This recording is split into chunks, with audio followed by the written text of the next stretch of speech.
Voilà notre nouvelle maison phase 2. Cette fois, on a gardé le même logo mais on a celui-ci en plus.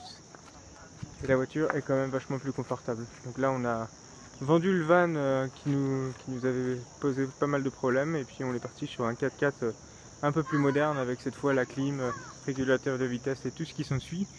On l'a acheté pas équipé comme à notre habitude hein, parce que c'est trop facile sinon. Et on l'a pas mal amélioré. Donc on a mis un gros coffre pour la partie extérieure, on a mis un gros coffre sur le toit avec des barres. On n'avait rien de tout ça donc on a dû l'acheter et tout installer. La planche de surf hein, bien sûr, on ne va pas passer outre.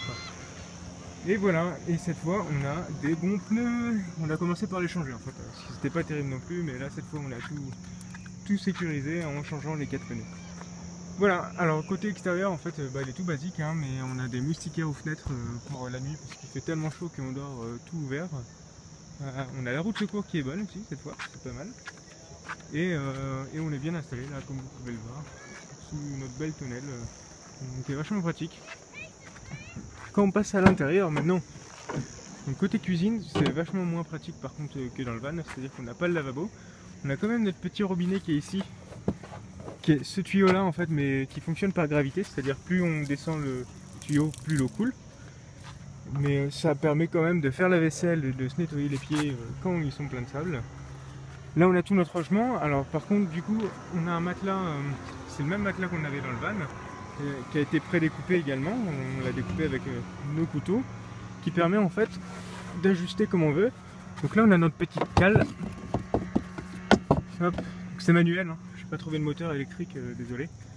Et on s'en sort comme ça, donc ça permet en fait d'avoir accès, voilà on a le cooker, on n'est pas obligé de lever pour avoir le cooker, mais ça permet d'avoir un peu plus d'espace. Ici on a une belle glacière qui nous permet d'avoir des boissons bien fraîches, ça fait bien plaisir parce qu'il fait super chaud.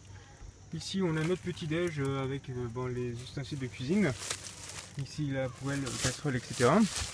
Et en fait, le fait que ça se mette comme ça nous permet qu'une fois qu'on est à l'intérieur, on se met l'ordinateur sur le tableau de bord et en fait on a un bon dossier. Alors on a la tête un petit peu, on met les coussins, c'est parce que j'ai mis un filet au plafond là. Mais on a un dossier pour regarder des films. Ça c'est quand même assez pratique.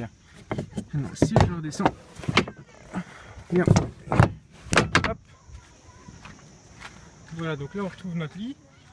Et donc toujours des rideaux à chaque fenêtre, hein. Ça c'est l'indispensable pour avoir un sommeil qui est quand même assez intéressant le matin, sinon on est vite réveillé parce que le soleil se lève à 5 h du matin. On a plein de petits casiers en dessous de petits rangements et le côté pratique c'est que tout s'ouvre partout, ici, à l'arrière, et c'est pareil de l'autre côté, du coup on ouvre un peu partout, on a du rangement partout.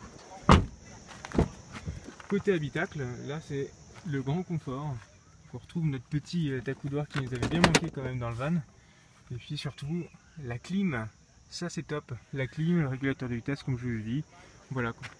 Donc on est bien content de cet achat. Pour l'instant on n'a pas de problème avec, il roule parfaitement bien.